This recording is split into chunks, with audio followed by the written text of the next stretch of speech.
During World War II, African American soldiers in the United States faced both discrimination and segregation within the military and society. Despite these challenges, they made significant contributions to the war effort and played a crucial role in the eventual desegregation of the U.S. military and the quotidian lives of the common African American at large. Welcome to the second episode of the experiences of Black soldiers during the Second World War. We are taking you on a journey through the untold stories of heroism, sacrifice, and triumph that unfolded on the front lines and beyond as we illuminate a crucial chapter in the tapestry of wartime history. Do not forget to support our efforts by pressing the like button in front of you, sharing with family and friends, and subscribing if you have yet to do so. Your support means the world to us. Waco native Doris Miller, an African American, was one of the first American heroes of World War II and a civil rights icon whose heroism at Pearl Harbor helped desegregate the U.S. military, all before his tragic death at age 24. Historians talk about the long civil rights movement stretching all the way back to the colonial era. Military actions have long played a role in that African American men participated in military action with white Americans in the American Revolution and subsequent wars. They did these things with a purpose, like Doris Miller, to show their patriotism and prove not only their fighting ability as worthy of respect but to show their citizenship and prove their merit as full citizens of the United States willing to fight and die. World War II brought permanent results, and Miller was a catalyst. These moments were integral to pushing forward the civil rights movement to the crescendo that we now recognize and emphasize from the 1960s. Miller never got the chance to see how the movement played out. He was killed in action at the age of 24 in the Battle of Malsen in 1943, but appreciation for his outsized impact on American life continues to grow.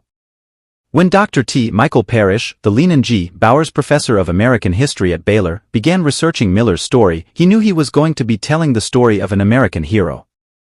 A Doris Miller Memorial was dedicated in Waco in 2018 just across the Brazos River from Baylor's Clifton Robinson Tower and Parrish's book.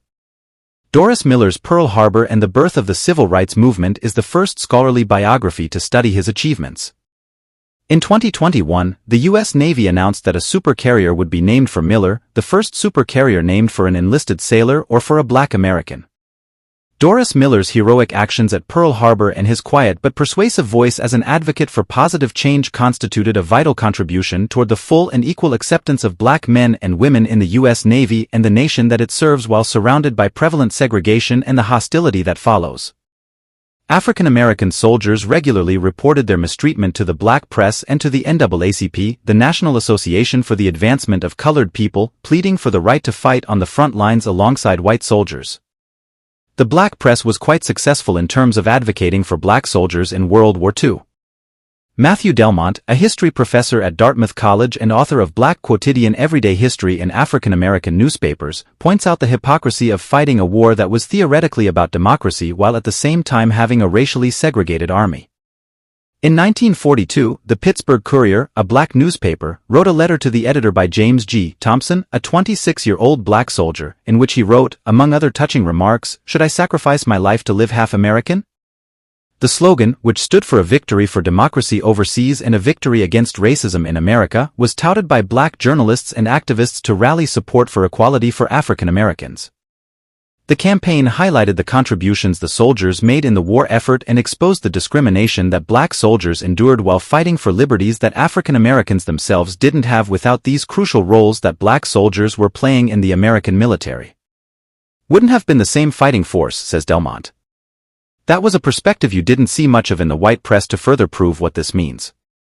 We are going to be discussing briefly on more Black experiences in this episode, shedding light on the valiant dedication of African Americans during the Second World War as we proceed as casualties mounted among white soldiers toward the final year of the war. The military had to utilize African Americans as infantrymen, officers, tankers, and pilots in addition to remaining invaluable in supply divisions from August 1944 to November 1940 for the Red Ball Express, a unit of mostly Black drivers. Delivered gasoline, ammunition, food, mechanical parts, and medical supplies to General George Patton's Third Army in France, driving up to 400 miles on narrow roads in the dead of night without headlights to avoid detection by the Germans. The 761 Tank Battalion became the first Black division to see ground combat in Europe, joining Patton's Third Army in France in November 1944. The men helped liberate 30 towns under Nazi control and spent 183 days in combat, including in the Battle of the Bulge.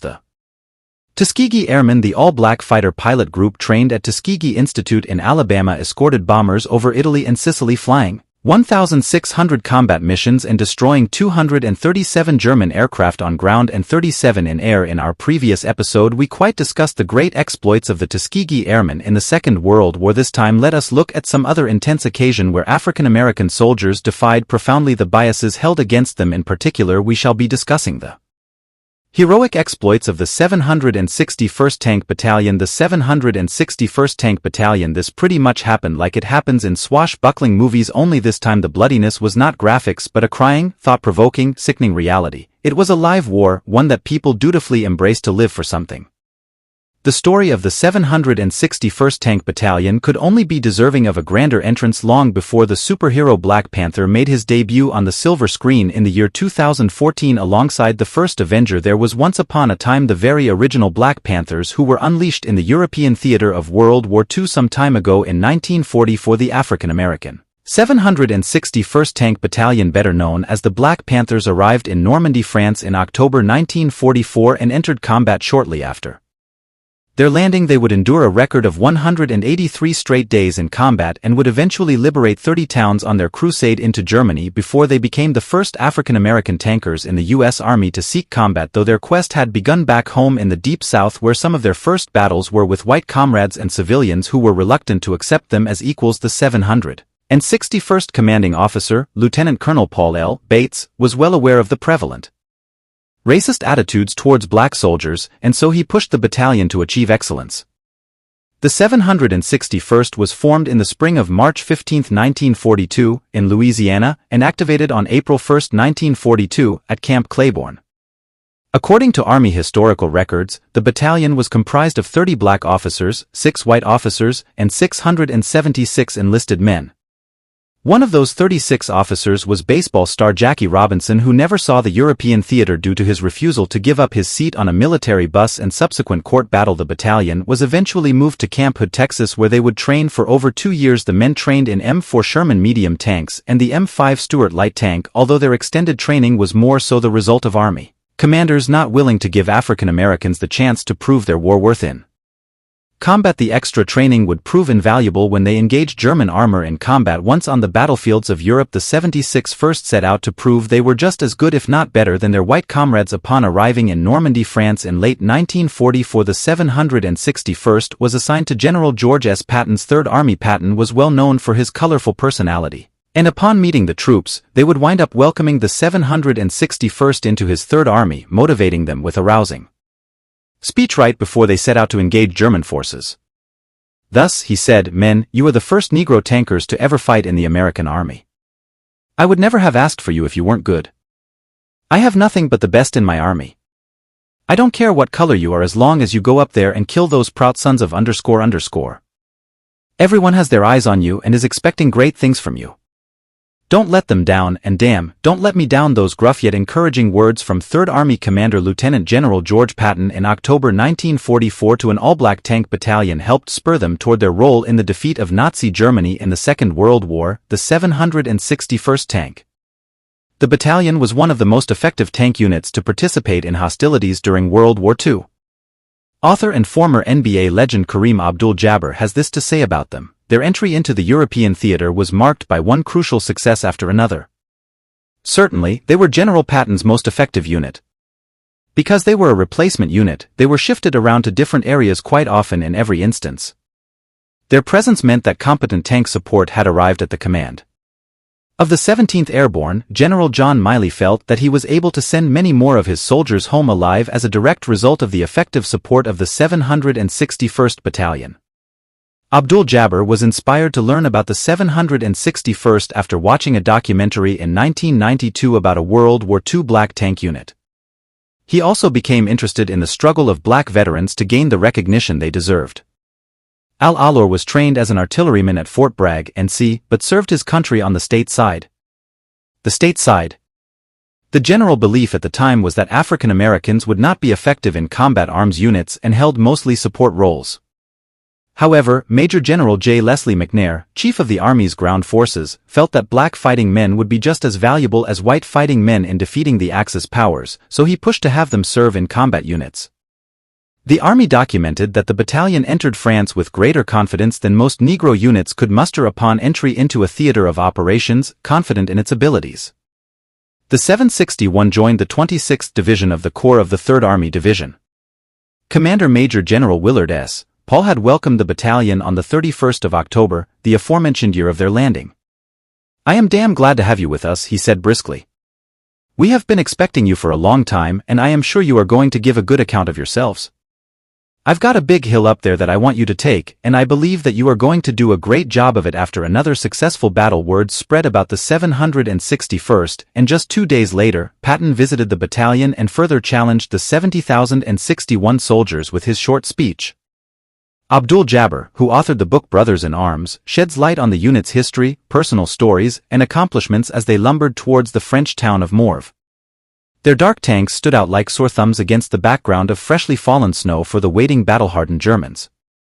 These Americans freshly arrived in France untested in combat might have seemed like lambs to the slaughter, but they were dead wrong. They never would have expected what was coming. As a matter of fact, the courage and professionalism of the 1st African American Army Armed Unit to enter combat paved the way for the ending of racial segregation in the U.S. military. The legacy of their exploits had been nothing short of profound and amazing, so that it had to be turned into a film produced by Black Panther star Michael B. Jordan in his Sherman Tank B Company Commander Captain John D. Long. "A young black man from Detroit, Michigan knew what he was fighting for, not forgotten country," he said later. "But for me and my people, I expected to get killed, but I swore to myself there would never be a headline saying my men and I chickened." Now, though he and his men were about to discover what it was like to face the fanaticism of the Second World War German Army and to come up against elements from 2 SS Panzer Division's Captain John D. Long told the authors of the book The Invisible Soldier of Morville-les-Vicq was supposed to be a snap, but it was an inferno when the company forced its way into the town on the morning of November 9, 1944.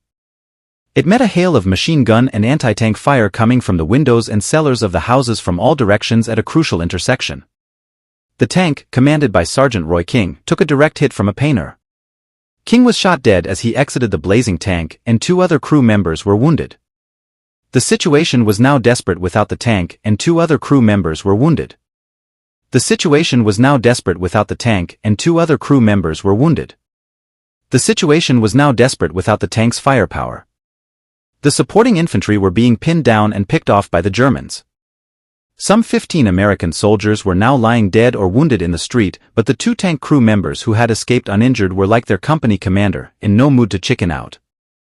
Private John McNeil grabbed his submachine gun G and used it to keep the Germans at bay, while Technician James T. Whitby re-entered the burning tank via the escape hatch and started firing the .30 caliber machine gun.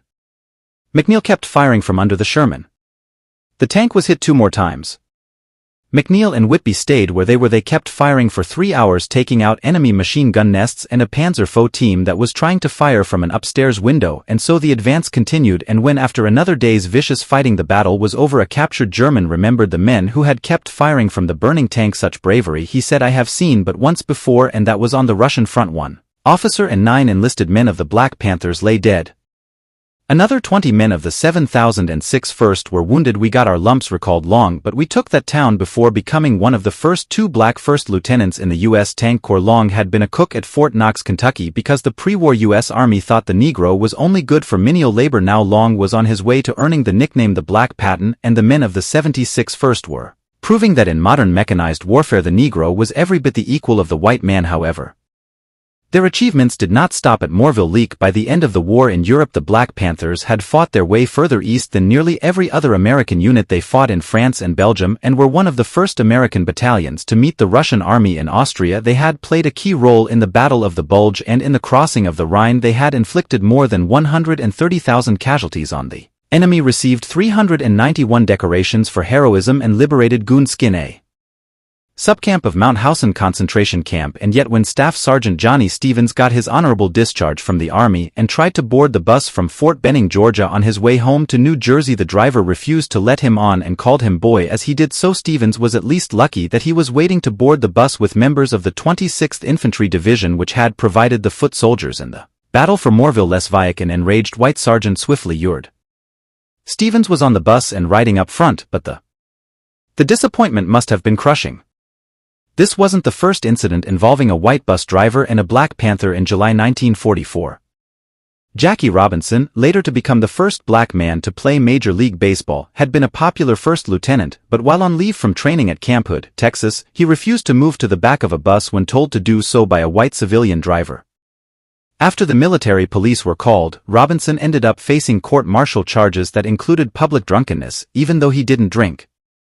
Lieutenant Colonel Paul L. Bates, the white commanding officer of the 761st, refused to authorize the proceedings. So top brass transferred Robinson to another unit whose commanding officer would consent to a court-martial. Robinson was acquitted, but he missed his chance to serve in Europe with the Black Panthers in the years that followed, especially as they watched the civil rights struggle of the 1960s generation. The men of the 7061st could have been forgiven for wondering exactly what had changed the fighting professionalism of these men, who deployed to France with just 6 white officers and who got their first black commanding officer in 1945, did help give President Harry Truman the justification he needed to end segregation in the U.S. military in 1948. But for the 761st itself, no presidential unit citation was forthcoming until 1978. When 33 years after the war ended, President Jimmy Carter belatedly recognized the Black Panthers' contribution to winning it. Between late 1944 and May 1945, the Black Panthers, with the motto "Come Out Fighting," were engaged in 183 days of continual combat during the Battle of the Bulge as the Nazis tried their last desperate offensive on the Western Front. The 761st was thrown against the crack troops of the 13th SS Panzer Division. 5 days of bitter fighting and freezing cold were summed up by the message of Staff Sergeant Frank Cochran,